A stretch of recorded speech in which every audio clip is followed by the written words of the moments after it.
Hello everyone, আশা করি যে যেখানে আছেন ভালো আছেন। আজ কি বানাচ্ছো? চলো দেখাচ্ছি। সবার প্রথমে এই রেসিপির জন্য আমি নিয়ে নিলাম চিকেন, যেটা আমি বোনলেস নিয়েছি। ভালো করে ধুয়ে নিয়ে আমি এটাকে একটা ছাঁকুনির মধ্যে রেখেছিলাম যাতে জল এক্কেবারে না থাকে। দেখতেই পাচ্ছেন জল একেবারে নেই, জল না থাকলে কিন্তু খুব অসুবিধা হবে।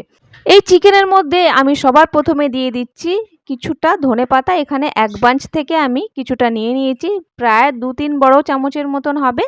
দিয়ে দিলাম, একটু হাত দিয়ে ভেঙেই দিয়েছি। আর কাঁচা লঙ্কা ২ টো আমি নিয়ে নিচ্ছি মিডিয়াম সাইজের। তো একটুখানি আমি বাদ দিয়ে দেবো, আর ভেঙে এমনি জাস্ট দিয়ে দিলাম। এরপর নিচ্ছি পেঁয়াজ। এখানে মিডিয়াম সাইজের একটা পেঁয়াজ নিয়ে আমি এটা হাফটা নিচ্ছি। জাস্ট এমনি টুকরো করে কেটে নিয়ে নেব। কোনো শেপ বা মিহি মোটা দরকার নেই, জাস্ট এমনি কেটে নিয়ে নেবেন। তো হাফটাই আমি ইউজ করছি এখানে। নেওয়ার পর আমি চিলি ফ্লেক্স নিচ্ছি 1/4 চা চামচ। এরপর নিয়ে নেব আমি কিছু মশলা, যেমন কালো মরিচের গুঁড়ো হাফ চা চামচ, জিরে গুঁড়ো হাফ চা চামচ, দিয়ে দিচ্ছি নুন স্বাদ অনুযায়ী, লেবুর রস দিয়ে দেবো ১ ছোট চামচের মতন, আর বাটার দিচ্ছি এখানে ২ কিউব বা ২ বড় চামচের মতন বাটার অবশ্যই দেবেন। না থাকলে ঘিও দিতে পারেন, কারণ মুরগির মাংসটা একদম ড্রাই থাকে তো সেই জন্য। একটু বাটার না অ্যাড করলে কিন্তু সফট হবে না। ভালো করে মাখিয়ে নেব এগুলোকে, আর হাত দিয়ে এমনি জাস্ট মাখিয়ে নেবেন। একটা ডিম ছোট সাইজের হলে পুরোটাই দেবেন, আর যদি বড় হয় তাহলে হাফ দেবেন। এরপর দিয়ে দিচ্ছি ২ টো ব্রেড বা পাউরুটির টুকরো। এভাবে ছোট ছোট করে টুকরো করে দিয়ে দিলেই হবে। আমি সাইডটাও রেখে দিয়েছি, বাদ দিইনি। ভালো করে মিক্স করে নিলাম। ডিম আর ব্রেডটাকে ভালো করে মিক্স করে নেবেন। এর মধ্যে আদা রসুন বাটা অবশ্যই দেবেন ১ চা চামচের মতন, কারণ আমি এখানে দেখাতে পারিনি, মিস হয়ে গেছে। ভালো করে মিক্স করে নেওয়ার পর আমি নিয়ে নিচ্ছি একটা মিক্সি জারে সব মিশ্রণটাকে। অল্প অল্প নিয়ে আমি এটাকে একদম মসৃণ পেস্ট তৈরি করে নেব। তো এইভাবে পেস্ট করে নেওয়ার পর হাত দিয়েও ভালো করে মেখে নেবেন যাতে এটা এক্কেবারে মশলাটা মিক্স হয়ে যায়। এটার মধ্যে আমি দিয়ে দেবো একটুখানি গরম মশলার গুঁড়ো। ভালো করে বাইন্ড হচ্ছে মিশ্রণটা দেখে নেবেন। আর এর মধ্যে একটুখানি গরম মসলা দেবো 1/4 চা চামচের মতন, 1/4 চা চামচের মতন। দেওয়ার পর আবারও একটুখানি মিক্স করে নেব যাতে মশলাটা ভালো করে মিক্স হয়ে যায়। এরপর আমার কাছে ছিল কয়েকটা কাঠের স্কিউয়ার। এটার মধ্যে আমি ভালো করে তেল মাখিয়ে নিয়েছি, হাতেও তেল মাখিয়ে নিয়েছি।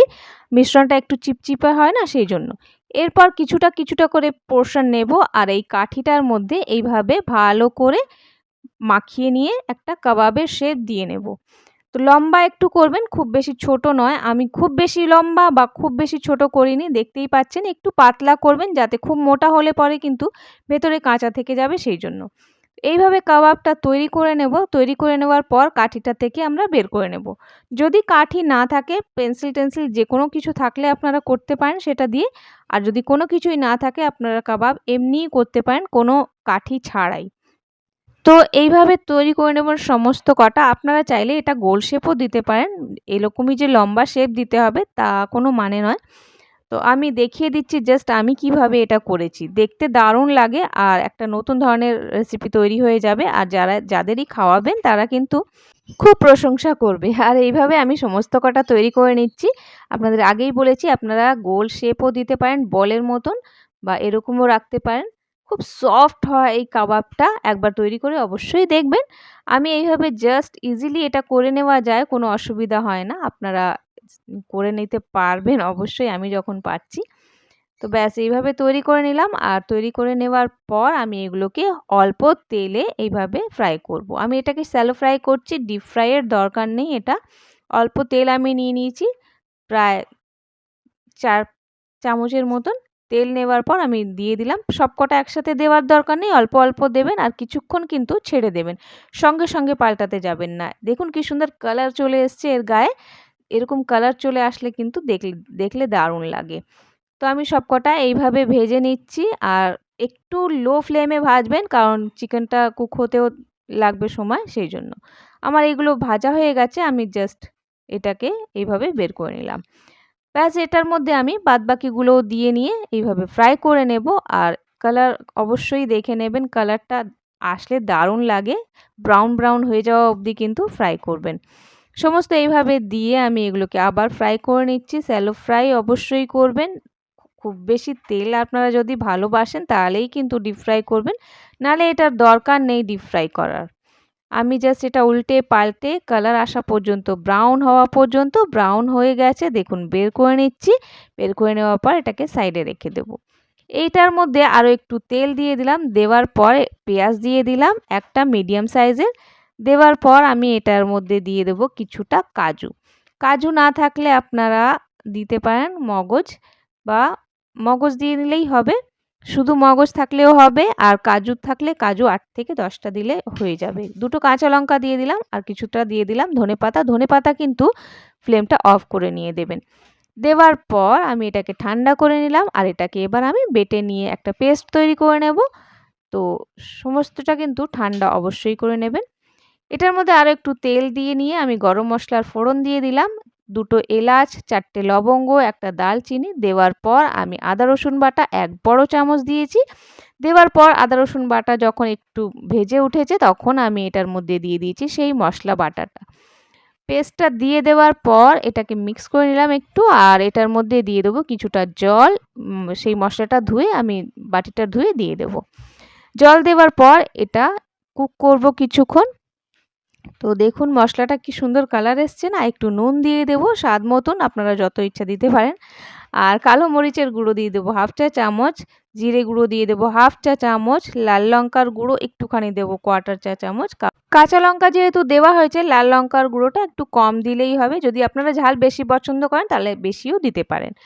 তেলটা উপরে আসা পর্যন্ত আমরা এটাকে কুক করব। একটুখানি চিনি দিয়ে দিলাম, 1/2 চা চামচের মতন দিয়ে দেবেন, খুব বেশি দেওয়ার দরকার নেই। আর ভালো করে মিক্স করে নিলাম। তো একটু ব্যালেন্স হয়ে যায় একটু মিষ্টি দিয়ে দিলে পরে খাবার মধ্যে। তো তেল আসা পর্যন্ত ওপরে আমরা একটু ওয়েট করব, ঢাকা দিয়ে ছেড়ে দিলাম। মাঝে মাঝে অবশ্যই এটাকে নাড়াবেন চাড়াবেন, নাহলে কাজু দেওয়া আছে তো নিচে বসে যায়। তো কিছুক্ষণের পর আমি এটাকে একটু নাড়িয়ে চাড়িয়ে দিয়েছি, আর দেখুন তেল পুরোটাই ওপরে চলে এসছে। মশলার কালারটা কি সুন্দর হয়েছে না, আর টেস্টটাও কিন্তু দারুণ আসে। এত সুন্দর গন্ধ আসছে যে কি বলবো। একটুখানি গরম মশলা দিয়ে দিলাম 1/2 চা চামচের মতন, ভালো করে মিক্স করে নিয়ে আবার একটুখানি কুক করে নেব। তেল দেখুন একেবারে উপরে চলে এসছে। খুব বেশি তেলের দরকার হয় না, অল্প দিলেই কিন্তু এরকমভাবে উপরে চলে আসবে। যদি তেল বেশি পছন্দ করেন আপনারা দিতে পারেন, সেটা আপনাদের ইচ্ছে। তো কিছুটা জল আমি দিয়ে এটাকে আবার কুক করে নিয়েছি। প্রায় 1.25 কাপের মতন জল দিয়েছিলাম। গ্রেভিটা আপনারা ইচ্ছে মতন করতে রাখতে পারেন। ফ্রেশ ক্রিম, এটা বাড়ির ক্রিমটাই আমি দিচ্ছি, যেটা সর থাকে না দুধের, ভালো করে ফেটিয়ে নিয়ে দিয়ে দিলাম। চাইলে আপনারা দইও অ্যাড করতে পারেন, তবে ফ্রেশ ক্রিম দিলে কিন্তু খুব দারুণ টেস্ট আসে। কিছুক্ষণ কুক করে নেব। দেখুন আমাদের মশলাটা কুক হয়ে গেছে। এরপর আমি এটার মধ্যে অ্যাড করে দিচ্ছি সেই কাবাবগুলো। আপনারা চাইলে কাবাবগুলো এমনিও খেতে পারেন, যে কোনো চাটনির সাথে, মিন্ট লিভের যে চাটনি থাকে সেটার সাথে আপনারা অবশ্যই খেতে পারেন, সেটা ভালোই লাগে খেতে। আমি এটা যেহেতু মালাই শিক কাবাব তৈরি করছি সেই জন্য এটাকে আমি গ্রেভিতে দিলাম। দেওয়ার পর আমি এটা কিছুক্ষণ কুক করব যাতে কাবাবগুলো পুরো গ্রেভিটা সোক করে নেয় সেই জন্য। তো আমি এটাকে ঢেকে কিছুক্ষণের জন্য ছেড়ে দিচ্ছি, তারপরে দেখাচ্ছি। ঢেকে ছাড়লাম আমি প্রায় 5 থেকে 7 মিনিটের জন্য। তারপরে খুলে আমি কাসুরি মেথি দিয়ে দেবো। কাসুরি মেথির দারুণ টেস্ট আর সুগন্ধটা আসে, অবশ্যই অ্যাড করবেন। না থাকলে পরে আপনারা ধনেপাতাও দিতে পারেন, কোনো অসুবিধা নেই। কাসুরি মেথি অ্যাড করার পর এটাকে আর আমি কুক করব না, ব্যাস ঢেকে ছেড়ে দেবো। তারপরে আমি সার্ভ করে দেখিয়ে দিচ্ছি। ব্যাস ঢেকে আমি 2-3 মিনিটের মতন ছেড়ে দিচ্ছি। ছেড়ে দেওয়ার পর আমি এটাকে সার্ভ করে দেখাচ্ছি। দেখুন কি দারুণ লাগছে না। এখন যদিও গ্রেভিটা আপনাদের পাতলা মনে হচ্ছে, তবে ঠান্ডা হয়ে গেলে কিন্তু এটা অনেকটা গাঢ় হয়ে যায়। আপনারা এটা লাচ্ছা পরোটা, লুচি যে কোনো কিছুর সাথে সার্ভ করতে পারেন, বা নান। দারুণ লাগে খেতে, এক্কেবারে রেস্টুরেন্টের মতন লুক আর টেস্টটা আসে, আর সুগন্ধটাও অবশ্যই রেস্টুরেন্টের মতন আসে। ট্রাই করে দেখবেন, ভালো লাগলে লাইক শেয়ার সাবস্ক্রাইব করবেন। Bye, have a nice day.